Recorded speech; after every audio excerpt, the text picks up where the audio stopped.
ಅಮಿತ್ ಶಾ ಭೇಟಿ ಆಗ್ತಾರಾ ಆರ್ ಅಶೋಕ್? ನಿನ್ನೆ ದೆಹಲಿಗೆ ತೆರಳಿದ್ದಾರೆ ವಿಪಕ್ಷ ನಾಯಕ ಆರ್ ಅಶೋಕ್. ಹೀಗಾಗಿ ಇವತ್ತು ಅಮಿತ್ ಶಾ ಅವರನ್ನ ಭೇಟಿ ಆಗ್ತಾರಾ ಎನ್ನುವಂತಹ ಪ್ರಶ್ನೆ.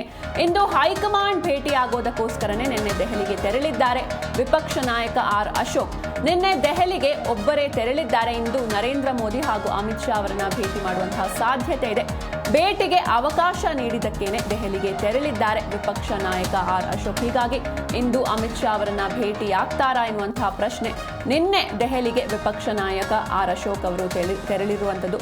ಇಂದು ಹೈಕಮಾಂಡ್ ಭೇಟಿ ಆಗೋದಕ್ಕೆ ತೆರಳಿದ್ದಾರೆ. ನಿನ್ನೆ ದೆಹಲಿಗೆ ಒಬ್ಬರೇ ತೆರಳಿರುವಂಥದ್ದು. ಇಂದು ನರೇಂದ್ರ ಮೋದಿ ಹಾಗೂ ಅಮಿತ್ ಶಾ ಅವರನ್ನ ಭೇಟಿಯಾಗುವಂತಹ ಸಾಧ್ಯತೆ ಇದೆ. ಪ್ರಧಾನಿ ನರೇಂದ್ರ ಮೋದಿ ಹಾಗೂ ಅಮಿತ್ ಶಾ ಅವರನ್ನ ಭೇಟಿಯಾಗುವಂತಹ ಸಾಧ್ಯತೆ ಇರುವಂಥದ್ದು. ಇನ್ನು ಭೇಟಿಗೆ ಅವಕಾಶ ಸಿಕ್ಕಿದೆ, ಹೀಗಾಗಿನೇ ದೆಹಲಿಗೆ ತೆರಳಿದ್ದಾರೆ ವಿಪಕ್ಷ ನಾಯಕ ಆರ್ ಅಶೋಕ್ ಅವರು. ಸಾಕಷ್ಟು ಭಿನ್ನಾಭಿಪ್ರಾಯಗಳು ಬಿಜೆಪಿ ಪಕ್ಷದಲ್ಲೂ ಕೂಡ ಇರುವಂಥದ್ದು. ಹೀಗಾಗಿ ಸಾಕಷ್ಟು ಬಾರಿ ಹೈಕಮಾಂಡ್ನಿಂದ ಇವರಿಗೆ ಬುಲಾವ್ ಕೂಡ ಬಂದಿತ್ತು. ಇನ್ನು ಈ ಬಾರಿ ಹೈಕಮಾಂಡ್ ಭೇಟಿ ಆಗೋದಕ್ಕೆ ತೆರಳಿದ್ದಾರೆ ಅಶೋಕ್ ಅವರು. ಭೇಟಿಗೆ ಅವಕಾಶ ನೀಡಿದ್ದಕ್ಕೇನೆ ದೆಹಲಿಗೆ ತೆರಳಿದ್ದಾರೆ. ಇಂದು ಅಮಿತ್ ಶಾ ಹಾಗೂ ಪ್ರಧಾನಿ ನರೇಂದ್ರ ಮೋದಿ ಅವರನ್ನ ಭೇಟಿಯಾಗುವಂತಹ ಸಾಧ್ಯತೆ ಕೂಡ ಇದೆ. ನಿನ್ನೆ ದೆಹಲಿಗೆ ಒಬ್ಬರೇ ತೆರಳಿದ್ದಾರೆ. ಇಂದು ಹೈಕಮಾಂಡ್ ಭೇಟಿ ಆಗೋದಕ್ಕೆ, ಅಂದ್ರೆ ಹೈಕಮಾಂಡ್ ಜೊತೆ ಒಂದು ಮೀಟಿಂಗ್ ನಡೆಯುತ್ತೆ. ಹೀಗಾಗಿ ನಿನ್ನೆ ದೆಹಲಿಗೆ ತೆರಳಿದ್ದಾರೆ ವಿಪಕ್ಷ ನಾಯಕ ಆರ್ ಅಶೋಕ್.